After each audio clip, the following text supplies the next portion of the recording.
Hey, welcome back everybody. This was a pretty exciting week. We did another week of boondocking. We were at Ranger Creek Campground, which is also an airstrip. An active airstrip. An active airstrip. Saw a couple helicopters and planes come in and out, which was pretty neat. Yeah. You might catch a little glimpse.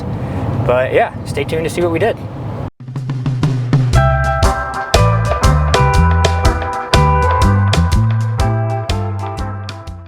All right, so again, we stayed at Ranger Creek Campground, which is an airstrip out kind of in the middle of nowhere. Yep. We're in the Mount Rainier area. Yeah, so I think we're on the northeast corner or side of Mount Rainier. And it's a pretty remote area. Since it is kind of off-grid, there's no hookups or anything like that. It's first come, first served to find a spot. We did have to fill up water probably 40 minutes away. Yeah, that was the closest we could find for a rig our size. I think there's some options closer if you have like a van or truck camper. Right. But with our size, there's nowhere we could fit. And where we ended up going was Buckley Eagles Club. Yeah, Buckley Eagles Club. So they have a little campground there, and I don't think they're really set up for people to go and just fill up water. Yeah. They do have a dump station that you can use for $10. So we thought maybe there'd be water there, but there wasn't. So we ended up calling the club. The manager came out, and since they had a couple sites there for members to use for camping, they let us fill up water. I think they charged us $40. Yeah. I know for anybody listening who does boondocking, that seems kind of outrageous, since normally it's like $5 or $10 or free to fill up, but it's we kind of didn't your only wanna, option. yeah, be towing a fifth wheel camper with 90 gallons of fresh water and for a long distance. It was kind of our only option. We didn't want to just drive around trying to figure it out. And it goes to a good cause too. They do a lot of good community service work and give back to the community. So, you know, it is what it is. It made for a good week. Yeah. Plus we didn't have to, you know, it's not expensive to go boondocking. So definitely worth it. But yeah, so pulling into there, people say it's a rough road, but it's really not. There's a It was like really hyped up online that it was going to be like really rough and the potholes are horrible, but no, it's not that long of a road you either. go over this tiny little narrow bridge as soon as you turn off the main way, and then you go, I don't know, a stone's throw over like a dirt road. You take a little left, which is the start of like the airstrip, and you can go to the right side of it or the left side. We went to the left. Maybe a couple hundred more feet, and that's the start of where you can camp. Yeah, there's a couple tiny little shallow potholes, nothing really major. Yeah, it wasn't bad. But as you start to go further back, there is a section of the road that is kind of bad, but it's, I don't know, 60 feet of bad potholes that you just go slow over. So it's not like you're driving miles over this terrible road just beating on your truck and your camper. It's nothing like that. Yeah. And so it was nice because there's options. There's a lot of campsites for like tenting, bigger campsites for rigs like ours. There's a lot of where we stayed. It was very sunny, no trees, just sparse trees between you and your neighbors. There's some fire rings and picnic tables throughout. And then some campsites in the woods that are more shaded and secluded. So kind of take your pick. When we got there, there wasn't that many people. There's a few I think groups. there was a group of 3 campers on the first site as you pull in. They were super excited. We had a Grand Design. Yeah, one of them had the new Influence. That was a Grand Design. Another one had a Solitude. Yeah, this guy came running over and he's like, if you don't find a spot, come back and stay with us. Yeah. Super friendly. Yeah. But we knew we were staying there for a week. And just so you guys know, we arrived on Saturday? Yes, yeah. We arrived on a Saturday. Didn't really know what to expect. And as we, got past that first site, we didn't know how many sites there were going to be. I think there's only like 2 other campers that were there. Yeah, it was pretty quiet. In that first half section. And there's a big open area where you could fit a bunch of campers. And like CeLynn said, there's a lot of sites along the woods. So we just found an open spot because we have solar. And then they do have a 2-stall bathroom there, like you see at, any national forest or national park. Yeah. And if you actually do continue to go further down the airstrip, there is more of like a campground vibe. I think they have like a couple rows of dirt roads where there's like little pull-offs for like tents or smaller campers. We walked through there. Our camper with the 5th wheel, I think I saw a 5th wheel down there, but I wouldn't want to drag it through all the branches. Tight. Yeah. But yeah, plenty of space. However, Thursday, We don't know why, but people were coming in out of nowhere, just It was a swarming the zoo. area. It's like every 15 minutes another rig was coming through. Yeah, sprinter vans, campers, truck campers, just Yeah. nonstop. And then we woke up today and we were like, oh my gosh, Yeah, there's so Saturday. many neighbors. Yeah, so again, when we arrived, there was like a group of 3 in like one site, Yeah. and like 2 other little campers. When we left today, there must have been like 20 Yeah. people. It's a at rainy, least. like crappy weekend too. Yeah. But throughout the week, it wasn't that busy. I mean, some No. people would come and go, stay for a night, or just be kind of tucked in the woods. Didn't really see them much. Yeah. So pretty quiet, and yeah, it was a good spot. Yeah, I enjoyed it. Our first morning there, I think it was, I looked at my watch, it was like 5:37 in the morning, 2 airplanes came in, and I just remember waking up, because we move so frequently, I forget where we are, Yeah. and I'm like, oh my God, what is that noise? But I don't know, they didn't come every day, but most days there was like a plane or a helicopter or something coming in or taking off, but it wasn't that frequent, like never at night, and No. yeah, so wasn't too, it was kind of cool to see them go by. But Yeah. And solar did pretty good. Yeah. I mean, we had some sunny days, some partly cloudy days, and then 2-ish rainy days. yeah. So we were able to make do without the generator. If we have good sun, we like to use the electric heat pump just to save on propane. Probably went through a tank and a half of 30-pound propane tanks, which for us, you know, if we're running propane all the time, we typically go through 60 pounds in a week if it's cold, Yeah. like near freezing. Here, I think it was 40s at night or low 50s, Yeah, it was chilly. but yeah, it was awesome otherwise. Yeah, for our first big day, which was Sunday, it was going to be a gorgeous sunny blue sky day. So we were like, well, this is our chance to like go see Mount Rainier, make the most of it. And so we got a pretty early start. I think we got to Paradise around 8:15. We had read reviews, so we wanted to do part of the Sklyine loop. Mind you, it is mid-June. Trails are still very covered in snow. Like, Oh, yeah, right from the lots parking of lot. snow. Right from the parking lot.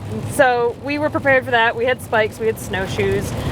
We were just going to do part of the Sklyine loop. We had read that, you know, the back half of it was a little sketchy. So we were probably just going to go to the top, then come back down. We got there around 8:15, and the top parking lot was almost full. And it was all skiers, I think. I would say the top was full. We found like Yeah. 1 of 3 spots, probably because someone left. Right. The lower parking lot looked very packed as well. Yeah. I think it was mostly skiers that were showing up super early. But we were like, well, you know, we found a nice spot it was right near the visitor center, and made our way up the trail. As we went up, the crowds dispersed some, so they weren't as bad. So it was pretty hot that day. We did wear like a t-shirt and shorts for most of it, but just be really careful because the sun reflecting off the snow can burn you very, very fast. So Yes. we reapplied sunscreen like 3 or 4 times, more than that, to our face. And we have Just in like the course of a few hours. yeah, we have like a heavy zinc sunscreen for our face, and even after that day, we were still pretty red. So just reapply often, all the time, especially on your nose, because like with your sunglasses, it's like always gonna reflect onto your nose.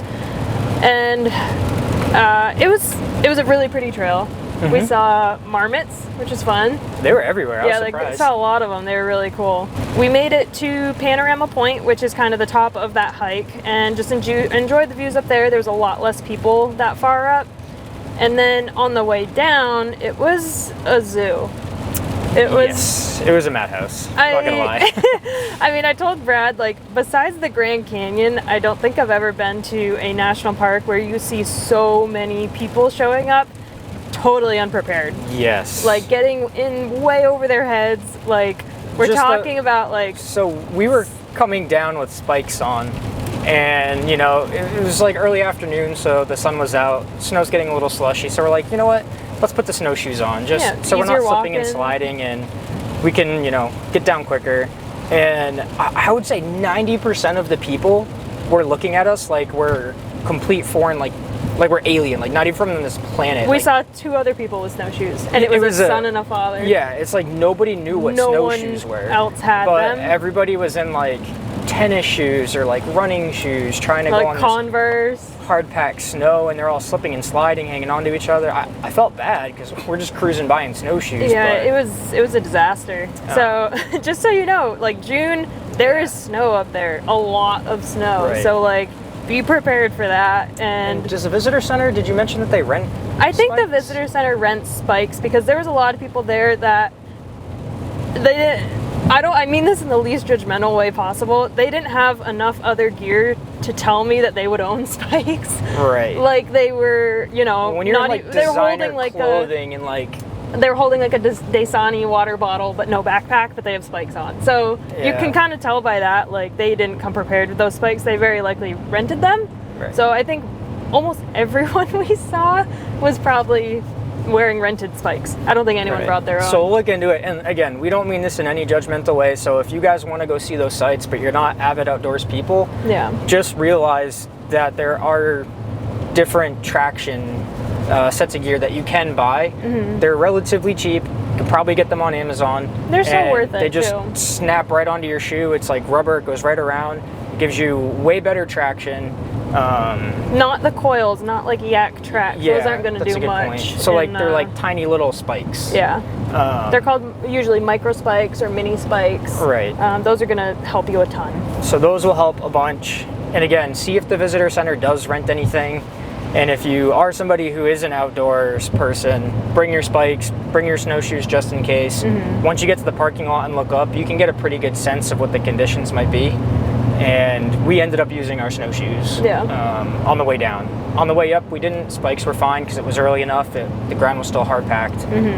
But the trail to like Myrtle Falls was just like a line of people.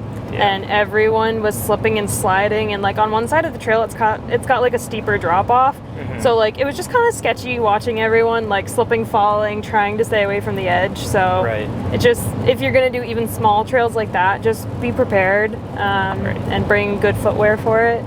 But yeah, when we got to the parking lot, there was like buses of people unloading and like people massive coach just buses pulling loops trying to find parking, and it was insanely crowded. Like I'd never expected it to be like that. I was kind of shocked. I told Brad if we had showed up later in the day and we showed up to that, I would have told him like, turn it around, we're going home, because like I can't do that many people. It was like insane. But we got there early, got the views. It was worth checking out the sites that close to the mountain. And on your way up, fun fact, you're gonna pass Reflection Lake. Beautiful. Stop and get your picture on the way up.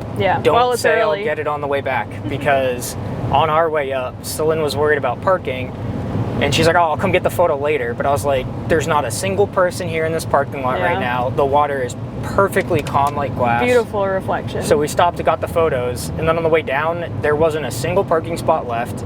It was just the a fence of people. Like rippled, so there was no reflection. There was no reflection anymore. So the point is, try to get there early. I would say definitely before 8:30. Get your picture at Reflection Lake. That way you don't miss out. You have no regrets.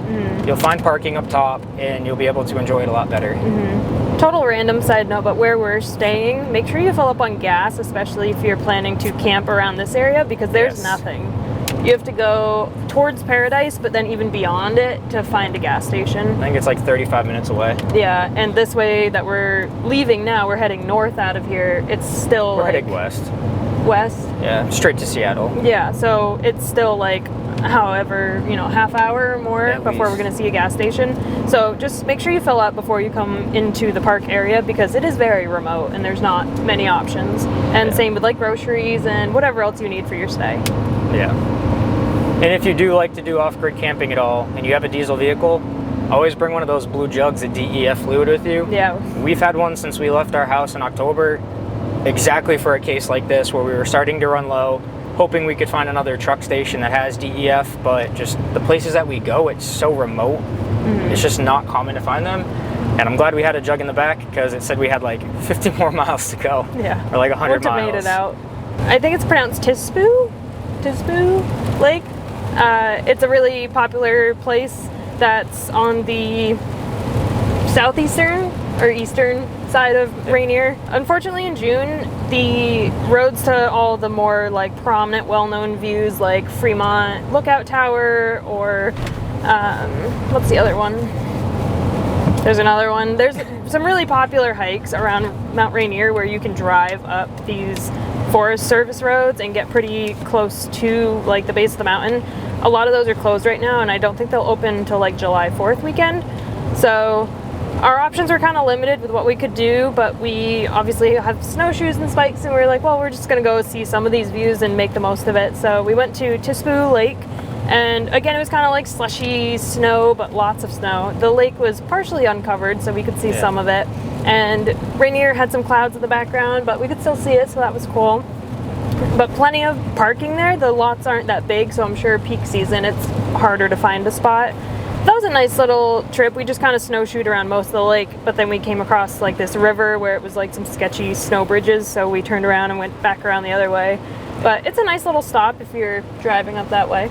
Yeah. So one of the days after work, we decided to do Suntop Lookout, which is, I would say it's moderate hike. It's short, but it's pretty steep. Yeah. You could also walk up a dirt road if the gate is open, or you might be able to drive up. I think you could drive all the way to the top during peak season, but I'm not positive. Yeah, I don't think there's much parking up there. Yeah. Getting there is a bit of a bear. Rough road. You're on a Forest Service road. Yeah, Forest Service road for many miles, and it is beat. Yeah. Like the amount of potholes and stuff that were in there. I mean, we were probably crawling for 8 miles an hour for a very long time. Maybe it's like a lot worse with the dually. I don't know, because we see people like fly by us on these roads, and we're like, oh. Yeah, it's a rough road, so go slow. Be mindful of that. Leave some extra time in your day for taking it slow. Yeah, getting there or up there, there's a little dirt parking lot. If the gate is down and you do have to do the hike, could probably fit like, I don't know, 10, 15 cars. Yeah. So when we got there was a handful of vehicles, not a lot of people. It was a cloudy day. Not the best weather, but... But when you get to the top, there should be a view of Mount Rainier. Unfortunately, because it was cloudy, we did not get that view. We could see like the lower mountains, but like wherever Rainier was, we couldn't even tell, because it was just like there was like a perfect line of layer of clouds, so you couldn't see anything above it. But it was a pretty view. Yeah, it was pretty. You get to see the surrounding mountains. Definitely a cool little stop, especially if you don't have a lot of time and you're trying to find something small. Now, if you want a real good adventure, my favorite hike of the week was like 12 out of 10. It was so good. So we had a lot to do after work, though. Yeah, we had this sunny day, and I'm like, so I found this trail. I mean, mind you, like, trails are kind of slim pickings in June when you're looking for something that doesn't have a ton of snow, has a good view, the weather's cooperating. So I found this trail. I was like, it's 9 miles, a little over 9 miles. So I was like, it's a stretch to do after work. Like, we get off of work at 1:30, and it's like a 45-minute drive to the trailhead. But I was like, maybe if we'd brought like very little stuff and we like trail ran on the way down, we could do it. So I thankfully did still pack my camera, but Brad agreed to carry it and run with it on the way out because I brought such a tiny pack. I was like, my camera's not going to fit in this. But I'm so glad I did, because this hike is one of those ones you see on all trails and you're like, oh, the photos look nice. Like it looks like a pretty trail. Photos do not do it. And then you get there and you're like, no one took a picture of this. Like this is way better than all the pictures that I've seen of it. And it was just like the most beautiful hike ever. So it was called Grand Park via Eleanor Lake Trail.